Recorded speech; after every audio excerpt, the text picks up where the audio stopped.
Bəzi həkimlər eyelinerların breketlər qədər effektiv olmadığını deyirlər və bu da pasientlər arasında fikir ayrılığına səbəb olur. Bu barədə fikrinizi bilmək istəyərdim. Ümumiyyətlə, bəli, 10 il bundan qabaq elə idi. Eyelinerlar təzə çıxmağa başlayırdı, təzə inkişaf mərhələsində idi. Çox yüngül qüsurları biz aradan qaldıra bilirdik eyelinerlarla.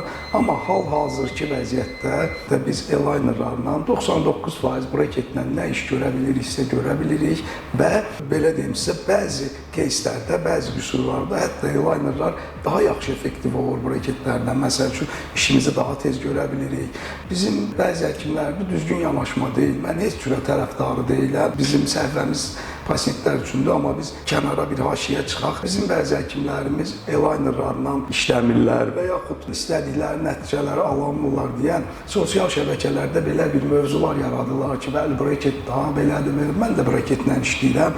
Mən də 13 ildə artıq ortodontik fəaliyyət göstərirəm. Son axır 4 ildə biz eyelinerlarla çox mükəmməl nəticələr alırıq və məni indiki vəziyyətdə hansısa pasientimiz məcburən breket istəmirsə, mən ona breket heç məsləhət də görmürəm, eyelinerlarla işimizi görürük. Yəni tam rahat, çox effektiv, 99% breketdən nə iş görə biliriksə, biz onlarla, eyelinerlarla da həmin işləri görürük.